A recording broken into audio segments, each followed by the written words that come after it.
जय श्री कृष्ण मित्रों, स्वागत है आपका श्री कृष्ण भक्ति चैनल में। अधिक मास आरंभ होने वाले हैं और इस बार का अधिक मास है अश्विन मास। अश्विन मास में अधिक मास पड़ता है। यह बहुत ही दुर्लभ संयोग है और कई वर्षों बाद ये शुभ अवसर आया है। तो इस वर्ष में आप जितना भी अधिक यज्ञ हवन पूजन जप करेंगे, आपको कई गुना अधिक लाभ प्रारंभ होगा। अधिक मास के प्रथम दिवस से ही सुबह सूर्योदय से पहले ही उठकर स्नान करें, विष्णु भगवान और महालक्ष्मी माता की पूजन करें तथा ओम नमो भगवती वासुदेवाय महामंत्र का 108 बार जप करें। तत्पश्चात सूर्य देव को अर्घ दें, तुलसी माता में पानी डालें तथा घी का दीपक प्रज्वलित करें। साथ ही साथ किसी विष्णु भगवान के मंदिर में जाकर दीपदान करें तथा अधिक मास के प्रत्येक दिवस कोई भी वस्तु जो 32 नग में देना है, चाहे कोई फल हो या मिठाई हो, यथाशक्ति मंदिर में ब्राह्मणों को या किसी ज़रूरतमंद को दान करें। साथ ही साथ पूरे मास व्रत रखें और कथा पाठ करें। अधिक मास के महात्म्य की कथा का प्रथम अध्याय हम आरंभ करते हैं। श्री पुरुषोत्तम मास महात्म्य कथा अध्याय 1। श्री गणेशाय नमः। ओम नमो भगवते वासुदेवाय। भक्तों को कल्प वृक्ष वृंदावन में लीला विनोद करने वाले वृंदावन बिहारी अद्भुत पुरुषोत्तम भगवान को मैं नमस्कार करती हूँ। नरों में श्रेष्ठ भगवान नर नारायण को नमस्कार कर माता सरस्वती तथा जगत गुरु व्यास जी को सत्कार्य में सफलता प्राप्त करने के निमित्त प्रणाम करती हूँ। नैमिषारण्य क्षेत्र में यज्ञ करने की इच्छा से बहुत से मुनि आए, जिनके नाम हैं असित, देबल, पैल, सुमंतु, पिप्लायन, सुमति, काश्यप, जाबाली, भृंगु, अंगिरा, वामदेव, सुतीक्ष्ण, शरभंग, पर्वत, आपस्तभ, मांडव्य, अगस्त्य, कात्यायन, रतितर, ऋभु, कपिल, रैभ्य, गौतम, मुद्गल, कौशिक, गालव, कृत, अत्रि, प्रभु, त्रि, शक्ति, बौद्धायन, वसु, कौंडिन्य, पृथु, हारित, धूम, शंकु, संकृति, शनि, विभांडंग, पंक, गर्ग, काणाद,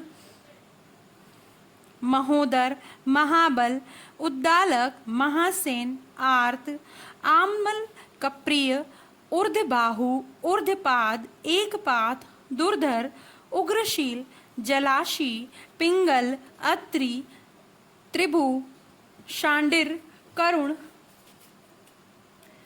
पुर, महाकाय, जैमिनी, जय, जंगम, जर्जर, काल, कैवल्य, कलाधर, श्वेतबाहु, रोमपाद, कालाग्नि, रुद्रग, श्वेतांबर, आद्य, शरभंग, पृथुश्रवा आदि ब्रह्मिष्ठ और वेद पाठी ऋषिगण अपने शिष्यों सहित लोक कल्याण करने के विचार से एकत्रित हुए, क्योंकि ये सदैव परोपकार में लगे रहकर वेदानुकूल कर्म करते हुए दूसरों के हित में संलग्न रहते हैं। ये नैमिषारण्य क्षेत्र में यज्ञ जो भूमि है वहाँ पर यज्ञ करने के लिए इकट्ठे हुए। इधर सूत जी भी तीर्थों का भ्रमण करते हुए अपने शिष्यों के साथ आ पहुँचे। वहाँ सूत जी ने संसार सागर से पार उतारने वाले समस्त ऋषिगणों का दर्शन किया और शिष्यों सहित सबको नमस्कार करके सूत जी आनंद मग्न हो गए। ऋषियों ने लाल रंग की वृक्ष की छाल पहने प्रसन्न मुख, शांत, सद्गुण युक्त, परमार्थी, आनंद स्वरूप परम तत्व के जानने वाले सूत जी को ऊर्ध्वपुंड तिलक लगाए, गोपी चंदन की मृतिका से राम नाम तथा दिव्य शंख और चक्र का चाप लगाए, तुलसी की माला तथा जटाओं के मुकुट से शोभित महा अद्भुत मंत्र का जाप करते हुए सब शास्त्रों के सार तत्व के ज्ञाता, सब जीवों का हित करने वाले, इंद्रियों और क्रोध को जीतने वाले, जीवन मुक्त, जगत के गुरु वेद व्यास जी के कृपा पात्र और व्यास जी के समान ही इच्छा रहित तथा विविध गुण संपन्न देखकर समस्त मुनिजन सहसा एक साथ उठकर खड़े हो गए। सभी ने तरह तरह की अद्भुत कथाओं के सुनने की इच्छा से सूत जी को घेर लिया। तब सूत जी ने हाथ जोड़कर विनम्र हो ऋषियों को प्रणाम किया। तब ऋषि बोले, परम भागवत सूत जी, आप चिरंजीवी हों। आप हमारे बिछाए हुए इस उत्तम आसन पर विराजिए, क्योंकि आप बहुत थके हुए हैं। ऐसा अनुरोध कर सभी ऋषिगण अपने अपने आसनों पर बैठ गए। तब तपोवृद्ध रोमहर्षण के पुत्र श्री सूत जी ऋषियों से आज्ञा लेकर अपने आसन पर बैठ गए। जब सूत जी आसन पर बैठ गए और उनकी थकान दूर हुई, तब मुनियों ने पुण्य कथा सुनने के विचार से सूत जी से कहा, हे सूत जी, आप महाभाग्यवान हैं, क्योंकि आपने गुरु वेदव्यास जी की कृपा से भगवत रहस्यों का वर्णन करने की शक्ति प्राप्त की है। आप सकुशल तो हैं, न जाने बहुत दिन पश्चात आज नैमिषारण्य में कैसे आ गए। आप वेदव्यास जी के शिष्यों में शिरोमणि हम सबके पूज्य हो। हम लोगों ने संसार में सार रूप सहस्त्रों कथाएं सुनी हैं, उनमें भी सार रूप और श्रेयस्कर आपके मन में जो परिणाम में शुभदायक निश्चित विषय हो, जो संसार रूपी समुद्र में डूबे हुए लोगों को पार लगाने वाला हो, अज्ञान रूपी अंधकार में ग्रसे हुए लोगों को ज्ञान रूपी मंत्र देने वाले हैं। हे सूत जी, आप इस संसार रूपी रोगों के नष्ट करने के लिए रसायन के समान उत्तम कथा रूपी सार को हमारे सन्मुख वर्णन कीजिए, जिससे हरि लीला रूपी रस मिला हुआ और परमानंद का कारण हो। ऋषियों के ऐसे वचन सुनकर सूत जी हाथ जोड़कर आदर करते हुए बोले, हे मुनिजनों, आप सब मेरा मनोहारी उपाख्यान सुनिए। मैं पहले पुष्कर नाम के तीर्थ को गया। वहाँ स्नान करके देवताओं, ऋषियों और पितरों को तर्पण आदि से तृप्त किया। पश्चात जन्म मरण आदि सब बंधन विनाशिनी यमुना के तट पर गया। वहाँ से क्रमानुसार अन्य तीर्थों में होता हुआ गंगा जी के तट पर आया। फिर काशी होकर गया पहुँचा। वहाँ पितरों का श्राद्ध किया।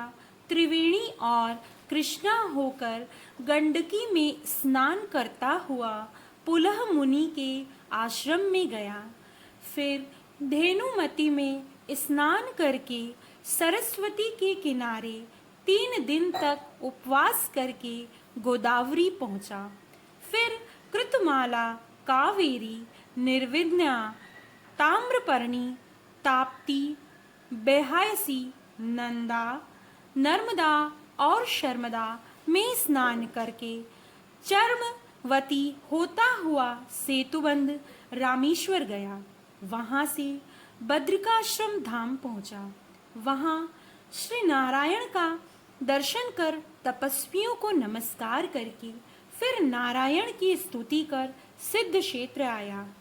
इन सभी तीर्थों में भ्रमण करते हुए कुरुक्षेत्र गया। वहाँ से जांगल देश होता हुआ मैं हस्तिनापुर पहुँचा। वहाँ पर मैंने सुना महापुण्यवान राजा परीक्षित बहुत से ऋषियों के साथ गंगा जी को जा रहे हैं। उनमें अनेकों सिद्ध योगी और महासिद्ध मुनि थे। कोई निराहारी, कोई केवल वायु भक्षण करने वाला, तो कोई पत्तों को खाकर रहने वाला था। कोई सदैव श्वास के बल पर ही जीने वाला, तो कोई फलाहारी, कोई फेन का आहार करता था। हे विप्रों, उस समाज में कुछ पूछने का कामना से मैं भी वहां गया कि वहीं भगवान मुनिराज व्यास जी के पुत्र महातेजस्वी श्री सुखदेव आ पहुँचे, जिनका मन भगवान श्री कृष्ण के चरण कमलों में लगा हुआ था। उनकी 16 वर्ष की आयु थी। शंख के आसन पर कंठ लंबे और चिकने केशों से घिरा हुआ मुख था। शक्तिवान कंधे, चमकती हुई कांति, अवधूत वेश, ब्रह्म स्वरूप बालकों से घिरे हुए थे जो उन पर थूक रहे थे। स्त्रियां धूल फेंक रही थी, जैसे भिन भिनाती मक्खियों से घिरा हुआ हाथी। ऐसा महामुनि सुखदेव जी को धूल से सने हुए देखकर समस्त मुनिगत एक साथ खड़े उठकर हाथ जोड़कर खड़े हो गए। इस प्रकार बड़े बड़े महर्षियों द्वारा उन्हें पूजित देखकर परेशान करने वाली स्त्रियां और बालक दूर से ही पश्चाताप करते हुए उनको प्रणाम कर क्षमा याचना करते हुए तथा पछताते हुए अपने अपने घर चले गए। तब मुनियों द्वारा बिछाए गए कमल चक्र जैसे ऊंचे श्रेष्ठ आसन पर श्री सुखदेव जी विराज हुए। वहां व्यासपुत्र ज्ञान रूपी महासागर सुखदेव जी ऋषियों द्वारा पूजे गए ऐसे शोभा पाने लगे जैसे तारागणों में मध्य चंद्रमा है। पुरुषोत्तम मास कथा महात्म्य का प्रथम अध्याय संपूर्ण हुआ। जय श्री कृष्ण। पुरुषोत्तम मास की कथा के समस्त 31 अध्याय श्रवण करने के लिए मेरा चैनल देखते रहिए तथा यदि आपको मेरा यह वीडियो पसंद आया हो तो इसे लाइक कीजिए, शेयर कीजिए और सब्सक्राइब। जय श्री कृष्ण।